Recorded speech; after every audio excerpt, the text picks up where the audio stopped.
Welcome back to a universe of mystery. If you're as fascinated by the unexplained and mysterious as I am, then you're in for a treat with today's episode. We're diving deep into one of the most intriguing and debated UFO encounters in history, the Betty and Barney Hill abduction story. But before we get started, don't forget to hit that like button, subscribe to our channel, and share this video with your fellow UFO enthusiasts. Trust us, you don't want to miss this one. Now let's journey back to 1961, when a seemingly ordinary couple experienced an extraordinary event that would forever change their lives and become a cornerstone of UFO and alien abduction lore.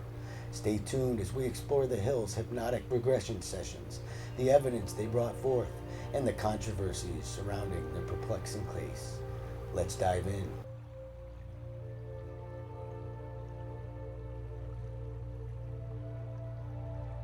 According to a variety of reports given by the Hills, the alleged UFO sighting happened about 10:30 p.m., September 19, 1961.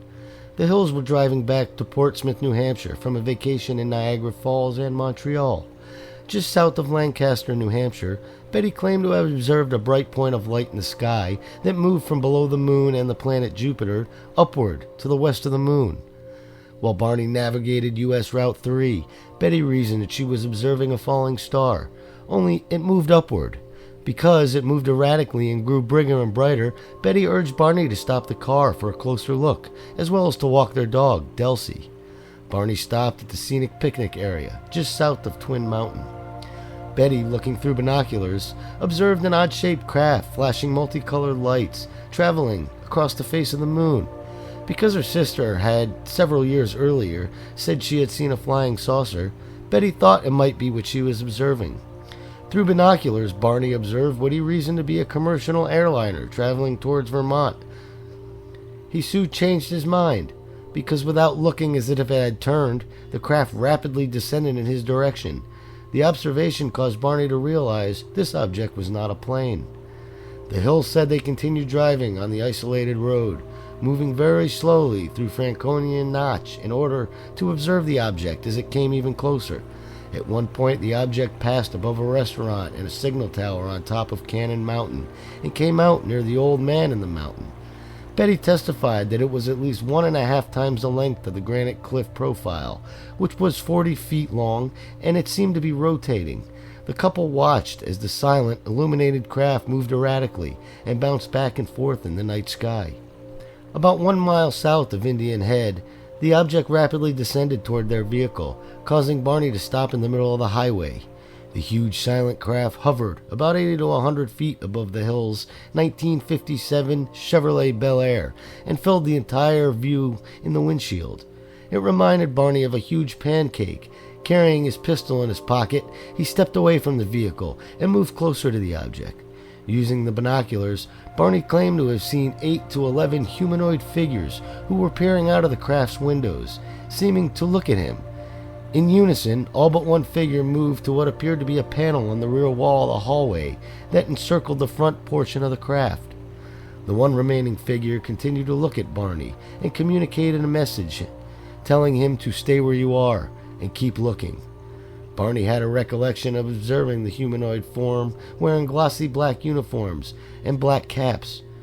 Red lights on what appeared to be the bat-wing fins began to telescope out of the sides of the craft, and a long structure descended from the bottom of the craft.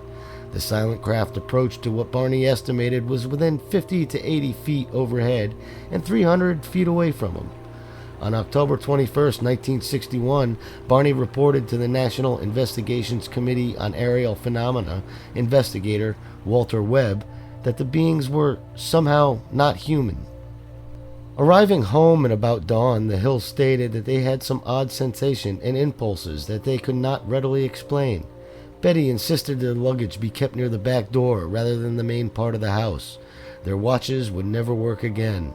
Barney said that the leather strap for the binoculars was torn, though he could not recall tearing it.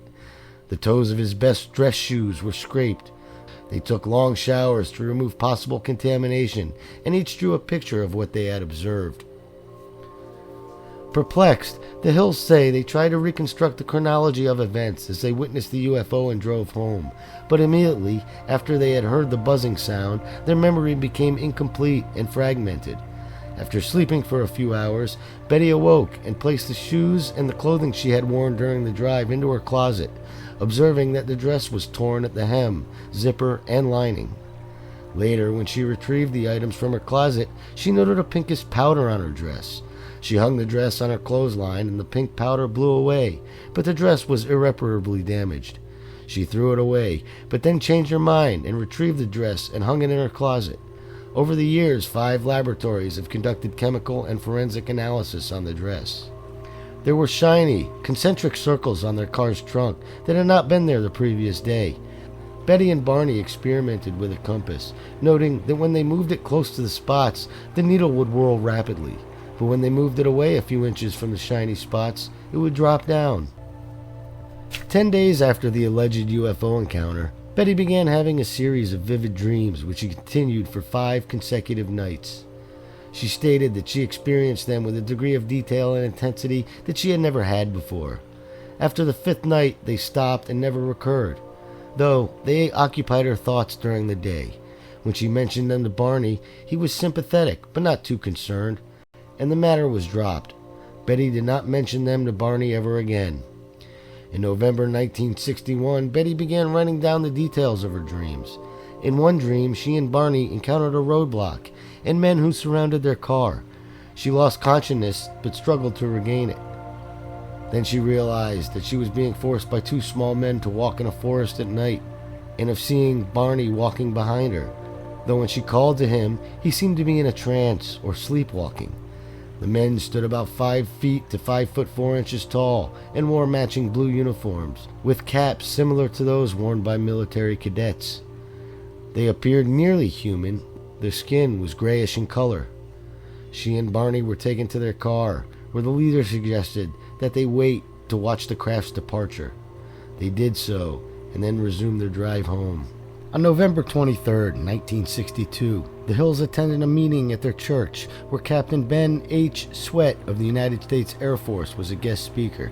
Having an interest in hypnosis, the Hills approached Sweat privately and related their strange encounter. Sweat was particularly interested in the Hills' account and convinced them to get hypnotized. The story remains one of the most fascinating and controversial episodes in the history of UFO encounters. The detailed accounts provided by the couple through hypnotic regression sessions have captivated the public and fueled ongoing debate among skeptics and believers alike. Some argue that the consistency of their narratives and the emotional distress they displayed during the sessions lend credibility to their claims, while others attribute the story to the couple's vivid imaginations, fueled by a cultural atmosphere at the time.